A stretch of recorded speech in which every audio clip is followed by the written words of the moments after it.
Guys, going to do a basic breakdown. Okay, I'm going to start to do these way more frequently off of this channel. Okay, and what we're going to do is we're going to break down Justin Fields in week 1.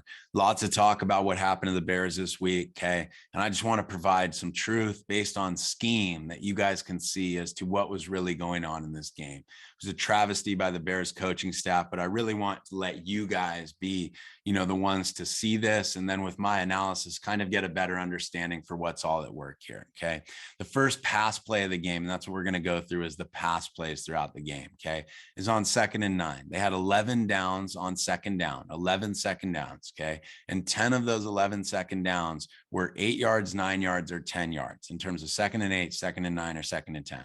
Not very good situation for your quarterback. Obviously, no commitment to the running game, no easy yards on 1st down, which is ultimately, how a coach should be judged, is their ability to gain yards on 1st down to put their team ahead of the sticks and give themselves advantageous situations to succeed.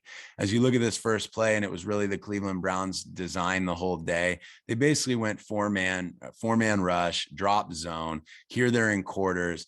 The Bears start the game in empty. Okay, it's a basic vanilla concept, yard or routes that are breaking way down the field. You have the route that should be open is this boundary slot on this, what we call like a short in or angle. Okay, and as he does this, he doesn't beat him across his face clean. There's a whole player in the middle of the field there. Okay, so Justin's really screwed in terms of this play and being able to execute it from a throwing standpoint. He does a great job of stepping up in the pocket, running, slide, does what he does, puts himself in a 3rd and 1, 3rd and 2 situation. They don't get that. They get the ball back the next series. It's 1st and 10. Basic 4-3 defense. Okay, what looks like a cover 4 shell could be cover 6. If 21 was playing the flat down here with the will linebacker tight, you could say that this would be cover 6. Okay, but there's no respect to the running game at all. They're all at depth. Your line gets whipped up front. Okay, and as you look at the concepts down the field, again, there's nothing to get the ball out of his hands. The back doesn't help in protection, although that shouldn't be his responsibility because it's just a front 4. Your right tackle has a terrible set here. Absolutely nothing Justin Fields can do about this play. Okay, and he gets a sack, right? So pretty disgusting start to the game. As we look at it, there's 2 minutes and 55 seconds left in the first quarter. And that's a part of playing, a conservative style of offense and just running the ball, allowing the time to chew off the clock, but doing it in a non-exotic way where you don't gain yards, just puts your quarterback in a brutal situation. So you look at this 3rd and 22, this isn't even real football. We'll take 8 yards. Thank you. Punt the ball. They're playing such soft coverage. That's what they're going to give you. It's really not an indication of a good play call or a good play by Justin Fields. It's just basic stuff. Okay. Now you get what looks like 2-man. Okay. You get a 4-2 box. In that, basically the will is manned up on the linebacker. It turns into 1 lurk. So this boundary safety is rolling down to play the hole. Okay, but that will linebacker is responsible for the running back. What we call this is a hug rush or engage. If the running back sets in protection, he blitzes, bam, there's your 2nd or 3rd blitz of the day, or 2nd or 3rd sack of the day on another 2nd and 9. Just an awful situation for the kid to try to have any opportunity to succeed. Now we're back to 3rd down, of which I got data here that 6 out of the 10 3rd downs they faced were 10 yards plus. Here we're in 3rd and 14. As you look at this thing, okay, we got cover 2, just base cover 2 once again, but look at the concepts all late developing, all things breaking down the field. What I hated about this play, and this goes into quarterback coaching as well, is we're at 5 yards of depth and gun. Justin takes a 5-step drop that puts him at about 10 and a half, 11 yards deep. You don't think Myles Garrett's going to be able to turn the corner here and make that play? Just an absolutely ridiculous situation to put your quarterback in, or Justin Fields is taking a drop he shouldn't take. Either way, there's something really wrong foundationally with this. Late developing routes, there's their 3rd or 4th sack of the day. Guys, we're only in the 2nd quarter. I mean, and that's what's so hard to watch about this tape and why I'm doing this, so that you guys can ultimately get a little bit more clear picture on this. As we look at this defense, right? Okay, now we're in what looks like true cover 3. It looks like 3 weak, even though the safety is way down here to the field. It could be low quarters, just ignoring that nub side. Either way, it's a zone defense. Here's our first RPO action. Should be reading the outside linebacker with dreads over the slot receiver. He goes inside of the slot receiver, takes away that slant. We go outside to the slant. Nice play, Justin, 8 yards on first down. Again, it took them till the second quarter with 5 minutes left to run a play where it actually gave him multiple answers. Then we boot him to the left. Okay. Obviously a slow developing play away from the quarterback's throwing arm. So he's going to have to get his shoulders back downhill. This is a hitch up top that we could take off timing. Okay. But obviously because of the nature of the action of this boot, he's not able to throw it. And we're in a disastrous play once again. And really just embarrassing offensive football as it pertains to the coaching staff, because we're talking about high school stuff here, real low level, easy high school stuff. Okay. They insert down and they play what looks like cover 3. It could be cover 1 if you want to call it that. Okay. With the leverage of these linebackers and how they're playing the tight end and the slot down here. Either way, this was the ball that scares you. Okay, what I don't like is he's coming way forward. He's babying this football. As you look at his mechanics, now he's in the world where he's in his head a little bit, as we all probably would be. Now he's trying to guide the ball as opposed to just playing, and he sails a hitch, 7 yards over his head. Probably the one egregious play to me of the day that Justin made, where it should have been a lot cleaner than that. You get into 3rd and 6. Okay. You got man coverage here. They're obviously coming after the quarterback. We're going to have to throw one of these whip routes because we have a whole defender in there, number 52, who's playing the mic.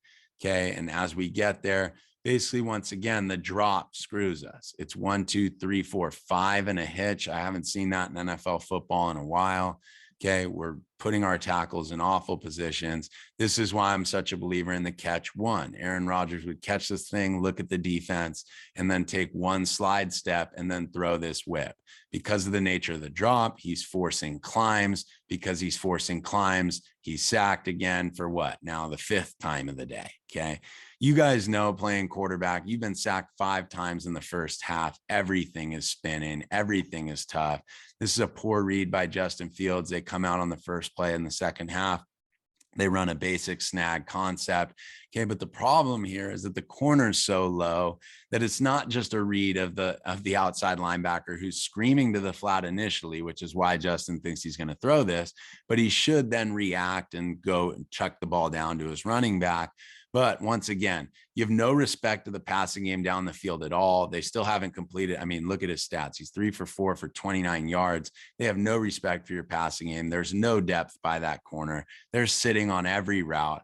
Good luck, Justin Fields, although he should have gone to the back at the top of the screen there. Okay.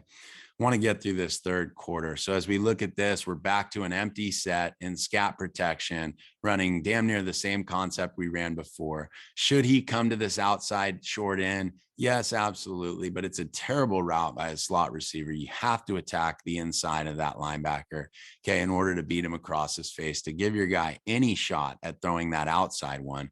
Because the reality is, if you went to the outside one, that linebacker might be able to play it. And the corner, once again, doesn't respect any of that vertical release from the outside guy. So everything is tight. He's getting hit. It's just a shit show. And he almost throws an interception. Okay. Once again, just another 2nd and 10 situation. Now we get into 3rd and 10. We look at the set. Now we're trying to help him in protection and give him 7-man protection, but our routes are so far down the field and long developing. The drop, once again, screws the right tackle. Okay. Puts us in a tough situation. He's kind of drifting here, and sack lunch. That's 5, right? Okay, then we get into our first action with 8 minutes left. Okay, and the third quarter is the first time we get real run action, but we haven't been able to run the ball at all. So what kind of suck are you going to get in the run game? Okay, we're at least sprinting him to his throwing arm. In a perfect world, he's going to get down to this hinge route by the tight end down here off of that down block.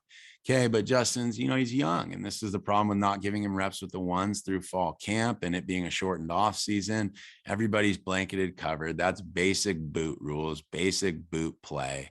Nothing there for him to really execute, although you would like to see him get to that tight end Just, you guys know, within the nature of the game and the way the game's going, like it's going to be tough for him to operate cleanly. Once again, welcome to the NFL. Justin Fields, 3rd and 8.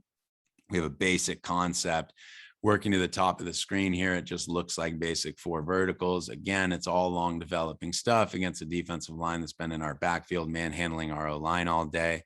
Nothing for me to go get.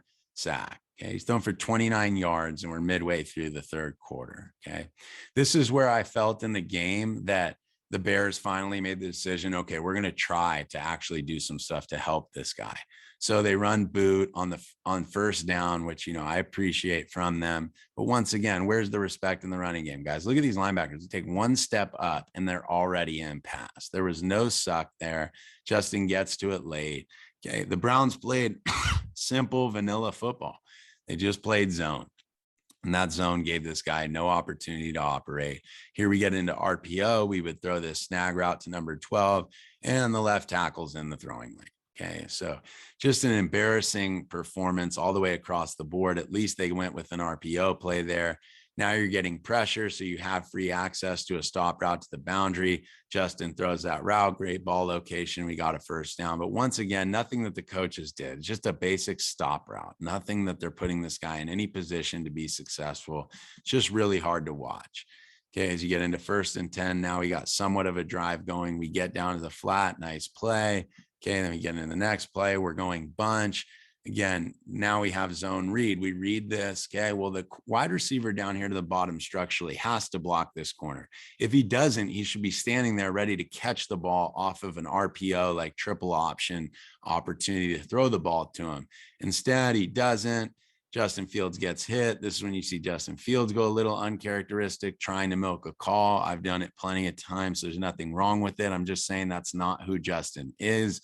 And late in the 3rd quarter, he turns into that, because any quarterback would turn into that in this situation. 2nd and 5, we get an opportunity to be down in the red zone because our defense is playing such good ball. We boot him off long developing action. And we boot him left. He has to try to flip his front shoulder back to him in order to make any play, although everybody's covered here. Okay. And he falls as he tries to reset himself. We get into 3rd down. It's once again another terrible play call. We're really working as if this is man defense, is why they're calling this concept. We're going to work, some rubs from these inside 2 receivers down here to the bunch and get this guy on a drag, but it's zone defense. Nobody's there. He takes the running back. David Montgomery makes a play.